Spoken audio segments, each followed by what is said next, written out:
പ്രതിഭാഗം അഭിഭാഷകൻ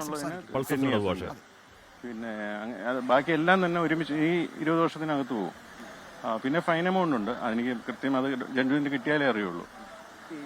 പ്രധാനപ്പെട്ടൊരു വാദം വന്നിരിക്കുന്നത്, അതായത് പൾസർ സുനി ഒറ്റയ്ക്കാണ് ഈ കൃത്യം ചെയ്തത്, ഈ ബലാത്സംഗം ചെയ്തത് എന്നുള്ളതാണ് കോടതിയുടെ നിരീക്ഷണം.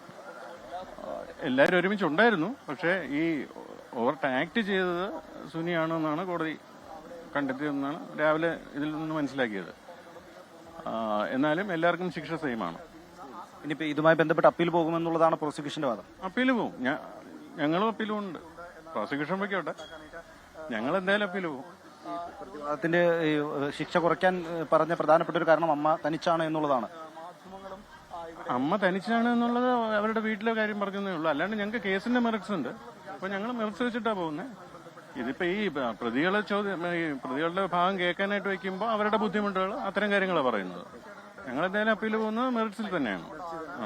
അതെ, എന്തായാലും പൾസർ അഭിഭാഷകൻ അഡ്വക്കേറ്റ് പ്രതീഷ് കുമാർ മാധ്യമങ്ങളോട് സംസാരിക്കുകയായിരുന്നു. അപ്പോൾ അതിൽ തന്നെ അപ്പീൽ പോകുന്നതാണ് പറഞ്ഞത്. എന്ന് പറഞ്ഞാൽ അത്ര കുറഞ്ഞ ശിക്ഷയിൽ തന്നെ അപ്പീൽ പോകും. ശിക്ഷയിൽ മാത്രമല്ല, പൾസർ അഭിഭാഷകൻ പറയുന്ന പൾസർ സുനി പോലും പറയാത്ത കാര്യമാണ്. ഈ പറയുന്ന പൾസർ സുനി അവിടെ ആ ഏരിയയിലേ ഉണ്ടായിരുന്നില്ല, അല്ലെങ്കിൽ അദ്ദേഹം ചെയ്തിട്ടില്ല, അങ്ങനെ സംഭവമില്ല എന്നൊക്കെയാണ് അദ്ദേഹത്തിന് അഭിഭാഷകൻ പറഞ്ഞുകൊണ്ടിരുന്നത്. അത് പൾസർ സുനി പോലും അത് പറയുമോ അറിയില്ല. എന്തായാലും ഈ പറഞ്ഞ കേസിന്റെ മെറിറ്റ് എന്ന് പറയുന്നത് പൾസർ ഇപ്പം ഇങ്ങനെ സംഭവമില്ല, നേരത്തെ അഭിഭാഷകൻ പറഞ്ഞ ആ സംഭവമാണ് കേസിന്റെ മെറിറ്റ് എന്ന് പറയുന്നത്. അതോ ഈ കുറഞ്ഞ ശിക്ഷ ഇനിയും കുറയ്ക്കണം എന്നാവശ്യപ്പെട്ടുകൊണ്ട് അപ്പീൽ പോകുന്ന കാര്യം ആണോ ഒന്നും അറിയില്ല. ലോകത്തെവിടെയായാലും ഏത് സമയത്തും 24 വാർത്തകളും ഓഗ്മെന്റഡ് റിയാലിറ്റി പാക്കേജുകളും എക്സ്പ്ലെയിനറുകളും വിശദമായി കാണാൻ ഞങ്ങളുടെ യൂട്യൂബ് ചാനൽ നിങ്ങൾക്ക് സബ്സ്ക്രൈബ് ചെയ്യാം.